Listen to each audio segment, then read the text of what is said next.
Tuhan berfirman kepada Musa, "Perintahkanlah kepada orang Israel, supaya semua orang yang sakit kusta, semua orang yang mengeluarkan lelehan, dan semua orang yang najis oleh mayat disuruh meninggalkan tempat perkemahan, baik laki-laki maupun perempuan. Haruslah kau suruh pergi. Keluar tempat perkemahan, haruslah mereka kau suruh pergi, supaya mereka jangan menajiskan tempat perkemahan di mana aku diam di tengah-tengah mereka." Maka orang Israel berbuat demikian. Mereka menyuruh orang-orang itu meninggalkan tempat perkemahan, seperti yang difirmankan Tuhan kepada Musa. Demikianlah diperbuat orang Israel. Tuhan berfirman kepada Musa, "Berbicaralah kepada orang Israel, apabila seseorang, laki-laki atau perempuan, melakukan sesuatu dosa terhadap sesamanya manusia, dan oleh karena itu berubah setia terhadap Tuhan, sehingga orang itu menjadi bersalah, maka haruslah ia mengakui dosa yang telah dilakukannya itu, kemudian membayar tebusan sepenuhnya dengan menambah 1/5, lalu menyerahkannya kepada orang terhadap siapa ia bersalah. Tetapi apabila orang itu tidak ada kaumnya, kepada siapa dapat dibayar tebusan salah itu, maka tebusan salah yang harus dibayar itu menjadi kepunyaan Tuhan, dan adalah bagian imam, belum terhitung domba jantan pendamaian yang dipakai untuk mengadakan pendamaian bagi orang itu. Dari persembahan-persembahan kudus yang disampaikan orang Israel kepada imam, persembahan khususnya adalah bagian imam. Sedang persembahan-persembahan kudus yang dibawa oleh seseorang adalah bagian orang itu sendiri. Hanya apa yang diserahkannya kepada seorang imam adalah bagian imam itu." Tuhan berfirman kepada Musa, "Berbicaralah kepada orang Israel, dan katakanlah kepada mereka, apabila istri seseorang berbuat serong dan tidak setia terhadap suaminya, dan laki-laki lain tidur dan bersetubuh dengan perempuan itu dengan tidak diketahui suaminya, karena tinggal rahasia bahwa perempuan itu mencemarkan dirinya, tidak ada saksi terhadap dia, dia tidak kedapatan.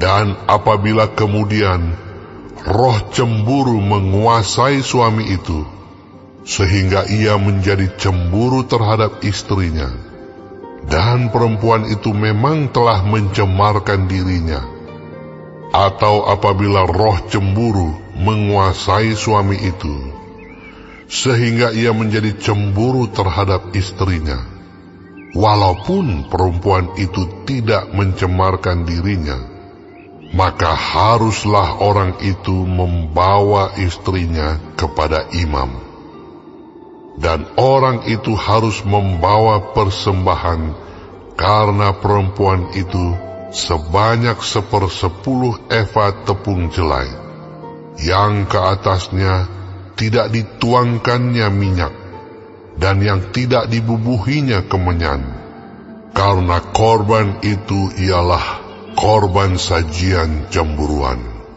suatu korban peringatan yang mengingatkan kepada kedurjanaan.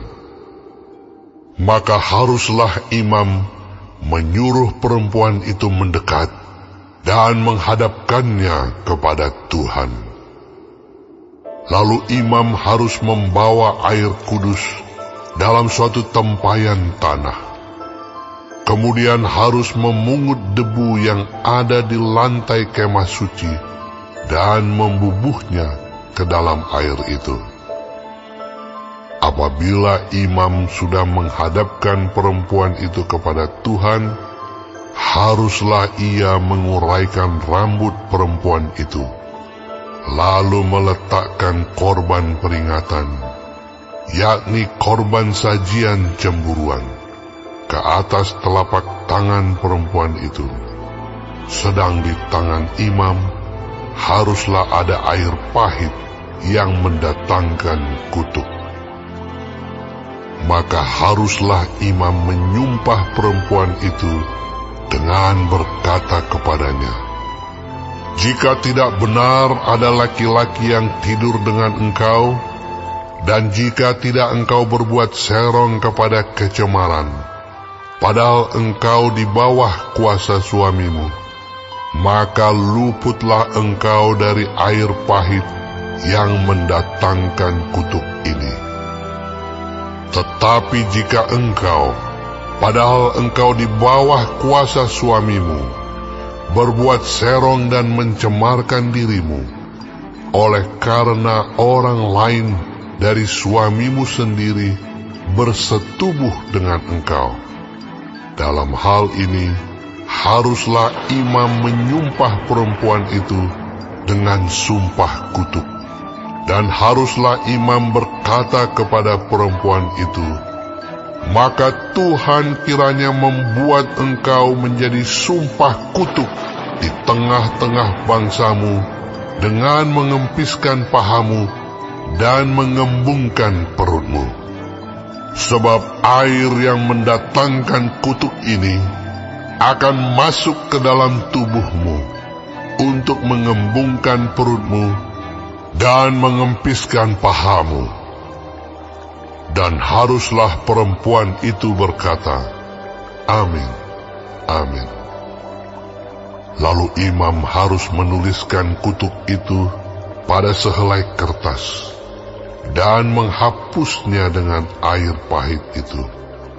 Dan ia harus memberi perempuan itu minum air pahit yang mendatangkan kutuk itu, dan air itu akan masuk ke dalam badannya dan menyebabkan sakit yang pedih.